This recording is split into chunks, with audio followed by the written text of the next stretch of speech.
Ukrainian grain, meant for people of the global south, is exported to Spain instead, in order to feed pigs.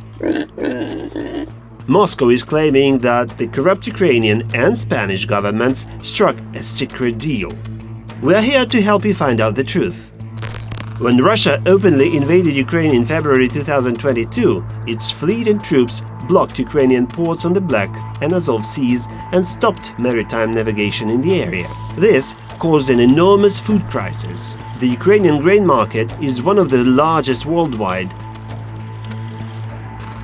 In the trade year 2022-2023, Ukraine was the sixth largest wheat exporting region. Around 5% of total wheat exports came from the country in that period. Turkey initiated negotiations with Russia and Ukraine involving the United Nations to come up with something officially known as the Black Sea Grain Initiative, or as it was called in the press, the Grain Deal.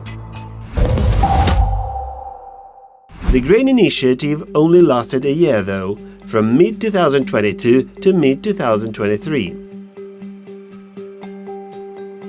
Russia kept accusing Ukraine and the EU that the grain exported from Ukrainian Black Sea ports was not reaching the recipients, the poorest countries in the Middle East and Africa. Putin speculated a lot on the subject, understanding that millions of people were at risk of starvation. Cameron Watson, an analyst at Dryad Global, a maritime intelligence risk company, said in his report that because of the war, global food prices skyrocketed, pushing 47 million people into acute hunger. The Russian president was blackmailing the world, demanding the sanctions be lifted, otherwise the grain deal would be over. The United States, the EU and Ukraine said Russia was weaponizing hunger to achieve its military goals.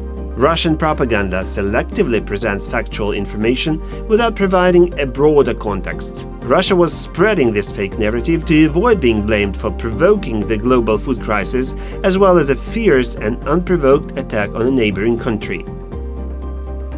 The UN issued a detailed report saying that Putin's accusations of Ukraine and its Western partners were simply not true. According to the official data, almost 33 million tons of food came out from Ukrainian ports, and as a result, in just 1 year, the cereal prices dropped by 27.4% between May 2022 and June 2023. According to the UN, only less than half of grain cargoes went to the EU, while 51.3% were delivered to African and Asian countries, totaling nearly 33 million tons, while only 16 million tons were delivered to Europe. So what Russia had been saying about the Black Sea Grain Initiative before quitting it was a manipulation. This is a propaganda technique called selective truth. This way, Russia employs partial truths to deceive individuals and advance particular agendas, trying to justify its aggression against Ukraine on the one hand and depict richer countries as the ones that profit from the poor. So don't let anyone fool you.